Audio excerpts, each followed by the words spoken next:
These are 20 times NHL fans cross the line. And first up, some unhinged Panther fans. Count, 10 seconds. Reinhardt fires, it's blocked. That's got to be a broken stick. 5 seconds. Save made by Hill. Bennett looking for the puck. Comes out in front. Oh! It's all over. When the Panthers failed to tie up Game 4 of the 2023 Stanley Cup, things ended in an all-out brawl. The result? Absolute chaos. Fans throwing water bottles on the ice. This is embarrassing right now. NHL fans are no stranger to showing their frustration, but this time, they took things too far by turning the ice rink into their own personal garbage can. Speaking of frustration, this couple has the right to be fuming at the guy for number 19.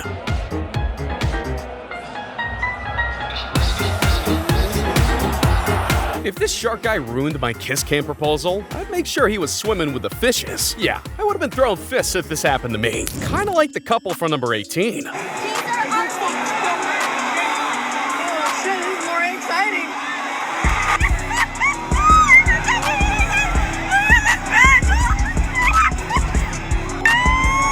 This husband and wife tag team may have what it takes to join the WWE. Seriously, if this dude hadn't stepped in, this guy might have lost his life. But he wouldn't be the only one losing something. So is the player from number 17. Didn't take any line rush. He wasn't skating hard up. Oh, right through. Look out, Brandon Bollig just put Adam Party right through the glass.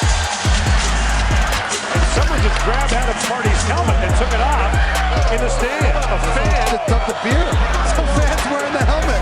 This is your reminder to always keep your chin strap snug. That is, unless you want to get into a fight with a fan, much like number 16. Ty just squirted water all over these guys behind him. Let him in! Let him into the box! Whoa! Watch the lawsuit, Ty! Watch the lawsuit! Who would have thought the penalty box would be the NHL's version of the octagon? This fan better be ready for what's coming for him. What goes around comes around for number 15. Too badly hurt. Sullivan gets banged in the nose. The fans giving him a hard time, saying, "That's right, kid, it's right there, that's where it is." Sullivan comes back, gets one shorthanded goal. Watch the puck as it goes around, bonk, it hits something, and now Sullivan comes over. This is the fan, the same fan that was giving Sullivan a hard time. And just like this guy, the fan for number 14 gets exactly what he deserves.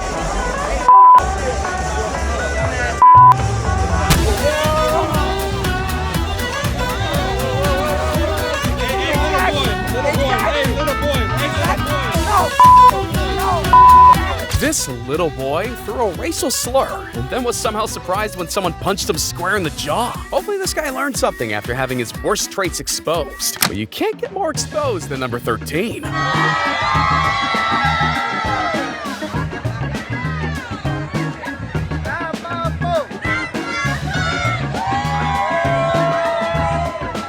Black's visit to a Florida Panthers game caused a stir after a video surfaced that seemed to show him have sex in his private box. However, as more videos began to surface, it seemed like the rumors were false. Him and his girl weren't having sex, although they were without a doubt getting a little freaky. Maybe keep the more unhinged behavior behind closed doors. But nothing could be more unhinged than the fan from number 12.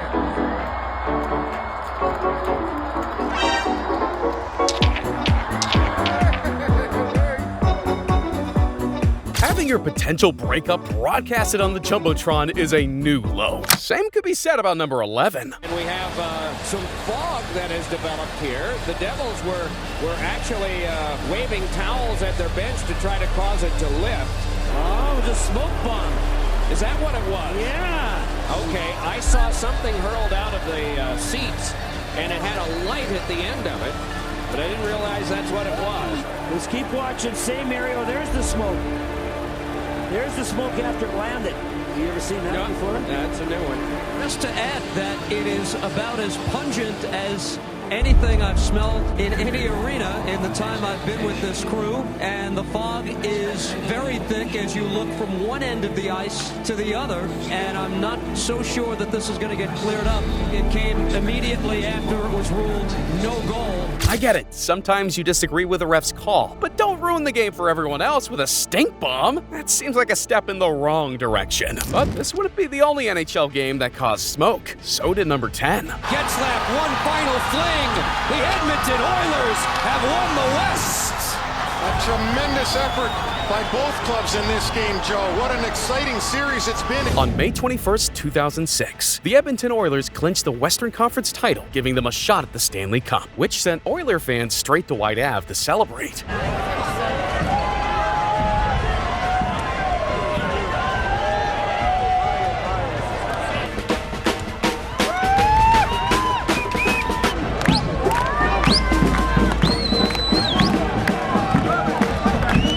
What started off as a celebration soon turned sour as intoxicated fans began setting fires, climbing on streetlights, and looting stores.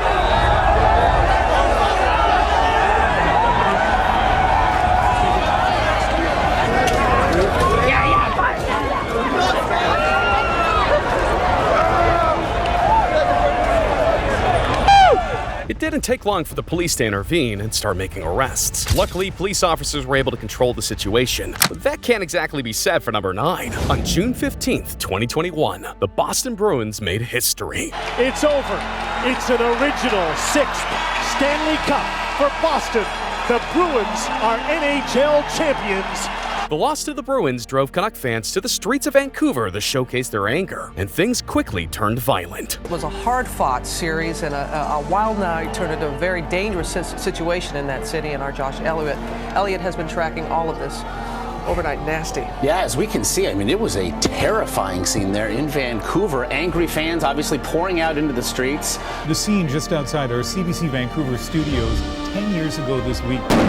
For the second time in 17 years, the Canucks lost in Game 7 of the Stanley Cup Final. And for the second time, downtown was engulfed in a riot.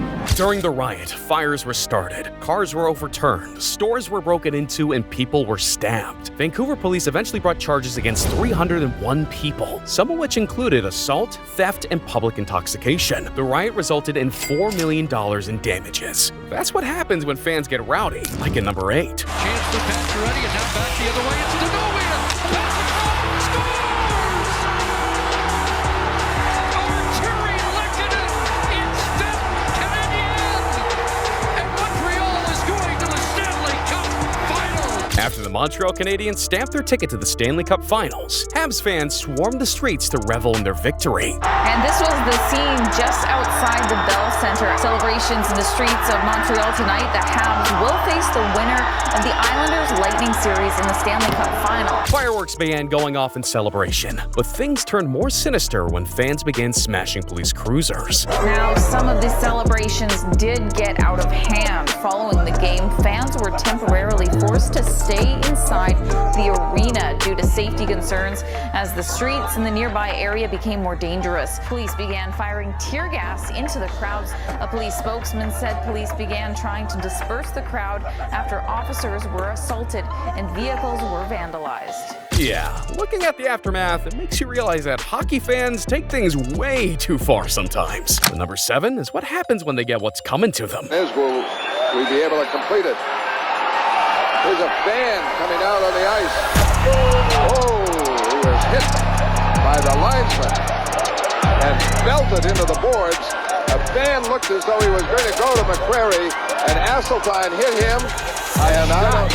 Yeah, turns out that linesman was ready for a brawl, and so were the fans for number 6. As he tosses his stick over the boards, his stick intended for the little girl in the jersey, is taken down instead by a guy in the front row.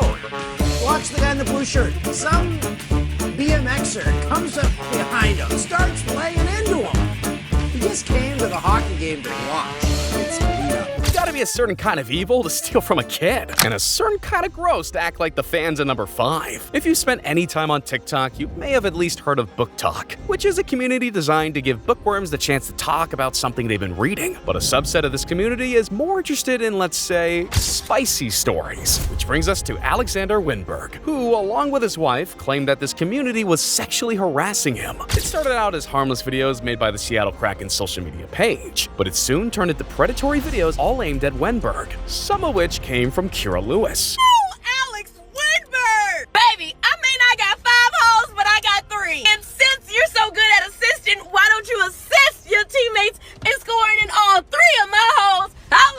Videos like these prompted Winberg's wife to turn to Instagram to ask fans to stop. And you'd think that'd be the end of it, but some people in the BookTok community took offense to this, especially Kira. Let me just say this, because it's pissing me off that I'm seeing my name being dragged on people's social medias when, bitch, I keep telling y'all, I'm not the one. It's come to my attention that a couple of fucking people aren't a fan of me saying crack my back. I've had other celebrities repost my reactions thinking it was funny, their girlfriends. Hell, their even moms were sending it to them like, girl, she's so funny. She's talking about like how hot you are. So now to be in a conversation where people are the same people that was literally saying, oh, my husband is the BookTok's panty dropper, my name is being dragged. I don't know, it's just literally pissing me the fuck off. More comments rolled in claiming that Winberg's wife was a clout chaser, insecure, and that she was acting out because there were problems with her marriage. Absolutely vile stuff that proves that fans can be truly unhinged. Just like number 4. When Cutter Gauthier was first drafted by the Philadelphia Flyers, he said he was born to be a Flyer. But that turned out to be a lie, because a year later, Cutter refused to sign or even train with the Flyers, forcing them to trade him. So Flyer fans were understandably pissed. Pretty soon, Cutter and his family began receiving death threats, and I get it, the fans have the right to be frustrated, but behavior like that will always be crossing the line. So will number 3. My first thought was definitely not suspension, because all I was thinking was, that's a penalty. Oh, where's Wes McCauley watching it? Nothing. You know what the thing is? I'd be mad with throughout the game as a Leafs fan of missed calls, especially that one, and as a Bruins fan, because McCauley buggered up a bunch of calls. Both ways. He's just not a good official anymore. Get him out of here. It's no secret that Toronto Maple Leaf fans detest NHL referee Wes McCauley, in part because of McCauley's so-called missed calls, but also because the Leafs head coach was fined $25,000 for criticizing McCauley during a game. So after suffering a 7-3 loss in Game 1 against the Tampa Bay Lightning, it should be no surprise that they put the blame on McCauley. After the game, he was hit with online threats and his entire family was doxxed. But despite this, McCauley was still the official assigned to Game 3, which caused even more of an uproar. So Leafs head coach Sheldon Keefe made a statement. There's a lot of people out there that believes that there's a long-standing beef between the two of you. True, not true? Like, what can you say? Not at all. I mean, for me, first of all, I guess the only way I would answer that is just to say that officials don't have any impact on the game, and it's not my focus, but Wes has treated me like a true professional the whole time that I've been in this league. Then this viral tweet fueled the fire. And when Game 7 came around, it was revealed that McCauley would not be officiating. Not all fans know how to cool it. During a game with the Devils, fans got rowdy after Matt Rempe hit Devils defenseman Jonas Siegenthaler with his elbow. The altercation resulted in Devil fans hurling insults at him. A normal fan reaction, right? No. After the game, a viral tweet accused Devil fans of harassment because fans weren't just insulting him, they were insulting his dead dad. See, after the tweet, many fans came to Rempe's defense and even apologized. In the heat of the moment, I can understand why you'd yell at a player on the ice, but come on, going after a player's dead relative is way too far. And so is number 1. This is Cecily Eklund, a 10-year-old cancer survivor who has raised thousands of dollars for the Stollery Children's Hospital. Cecily showed up in LA for Game 3 between the Oilers and Kings. And as an Oilers fan, she was excited for the game, but things quickly turned nasty when Kings fans began bullying her for wearing the opposing team's jersey. There was a fight just 2 rows in front of Cecily. She was spit on, sworn at. It wasn't the best experience, but it also is very important to remember that a couple fans don't represent their whole fan base. Oilers forward Evander Kane called out the abuse on Instagram, saying that he was disgusted and appalled by what happened. In a statement, the LA Kings say the incident was not reported to security, but they remain concerned about the behavior of their fans. They say they've never condoned fan behavior of this nature, and all fans should feel safe and welcome at their games. So they go on to say, we also have seen online that several Kings fans are donating to Cecily's fundraiser for other kids with cancer, and we will encourage our fans to go there and support. Kane's post was met with an outpouring of love and support, as Kings fans made it their mission to showcase what real fans were like, righting a wrong and reminding us that maybe not all fans are bad.